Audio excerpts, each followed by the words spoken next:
Selamat datang kembali di channel Robinstart. Kali ini kita akan membahas tentang uji korelasi. Sebagaimana pada video sebelumnya kita sudah membahas berbagai jenis korelasi. Sebelum lebih lanjut, silakan para sahabat untuk like, comment, dan subscribe agar mendapatkan video-video selanjutnya. Nah, uji korelasi itu sebagaimana kita ketahui hanya melihat arah dan kuat atau besaran hubungan antar variabel. Ya, korelasi itu bisa bertanda positif, artinya dia searah, di mana kenaikan suatu nilai variabel diikuti kenaikan variabel lainnya. Sebaiknya penurunan nilai suatu variabel diikuti dengan penurunan nilai variabel lainnya. Kalau dia bertanda negatif, artinya hubungannya berlawanan arah. Kenaikan suatu variabel diikuti penurunan variabel lainnya, sebaliknya penurunan nilai suatu variabel diikuti kenaikan variabel lainnya. Nah, nilainya berkisar di antara min 1 sampai 1. Nilai absolut korelasi 0 sampai 0,5 disebut korelasinya lemah, 0,51 sampai 0,7 korelasinya dianggap moderat, sedangkan di atas 0,7 sampai 0,99 tuh dianggap korelasinya kuat. Nah, yang pertama kita bahas adalah korelasi persen. Korelasi persen ini digunakan jika hubungan antar variabelnya berasal dari data yang kuantitatif, kemudian dia berbentuk linear hubungannya, polanya, dan berasal dari distribusi normal. Langsung saja contohnya, misalkan kita melihat hubungan antara data IPM dan Gini pada tahun 2021. Kita akan coba masukkan datanya. Oke, kita akan coba masuk ke file open data yang ini saja, data komparasi ya. Nah, data miskin dan tadi data Gini dan IPM kita uji dulu kenormalan datanya. Kita ketik saja SKTest ya, IPM 2021, kemudian SKTest tadi Gini 2021. Nah, kalau kita lihat kedua data ini berdistribusi normal, berarti kita bisa melakukan uji korelasi persen. Caranya statistik, kita akan melakukan pertama ada korelasi persen, summaries ya, summaries. Kemudian kita pilih yang di sini untuk korelasinya ya, korelasi di sini pairwise correlation bisa, kemudian bisa pairwise itu untuk lebih dari satu, kemudian bisa juga korelasi korelasi bisa kita pilih yang di sini pairwise correlation. Nah, di sini variabel yang mau diuji misalkan tadi adalah data Gini dan data IPM.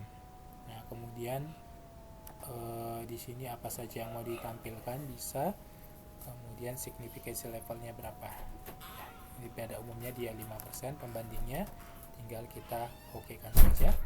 Nah, di sini terlihat korelasinya lemah ya, korelasinya lemah karena sebesar 0,1182. Nah, untuk melihat ininya apa namanya probabilitasnya bisa kita tambahkan sintaksnya, tinggal komasik ya, komasik. Nah, seperti itu. Jadi untuk melihat signifikansi dari si variabel itu ya, jadi tinggal kita ketik lagi ini, kita komangkan saja sig. Nah, terlihat di sini dia p-value-nya itu 0,37, artinya lebih besar dari 0,05, dia dianggap tidak signifikan.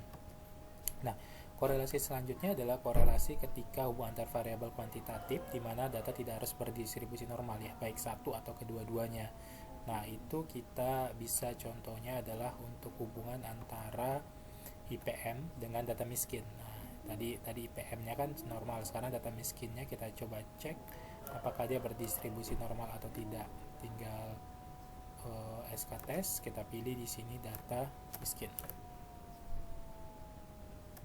Nah, kita lihat di sini, berarti dia di sini tidak normal ya, lebih kecil dari 0,05. Maka yang kita gunakan adalah persen ataupun Kendall ya. Kalau Spearman ataupun Kendall. Nah, di sini kita pilih yang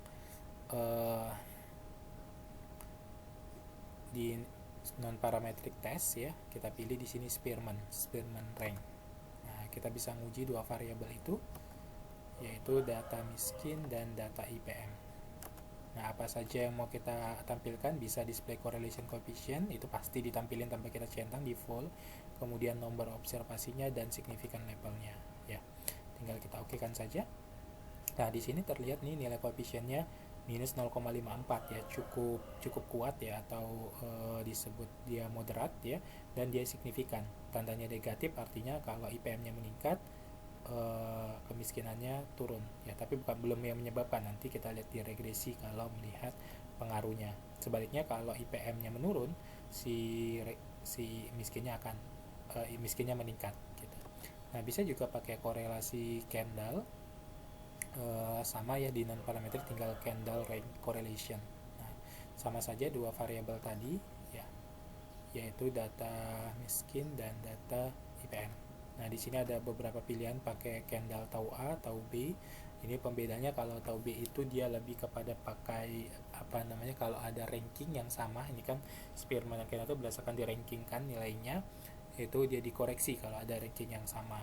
Ya, ada faktor koreksi, boleh dicentang saja dua-duanya, kemudian mau ditampilkan apa, skornya saja atau di signifikan levelnya juga ya, tinggal oke kan. Nah, hasilnya kalau kita lihat juga korelasinya itu signifikan ya, nilai korelasinya signifikan, cuman di sini dia lebih kecil ketimbang Spearman ya, dia korelasinya dianggap lemah minus 0,41, tapi signifikan ya karena lebih kecil dari 0,05. Nah, begitu terkait dengan korelasi antara korelasi Pearson, Spearman, dan Kendall di Stata. Nanti untuk video selanjutnya kita akan bahas korelasi yang untuk data-data kategorik atau kadang disebut dengan asosiasi. Demikian video saat ini, semoga bermanfaat. Terima kasih.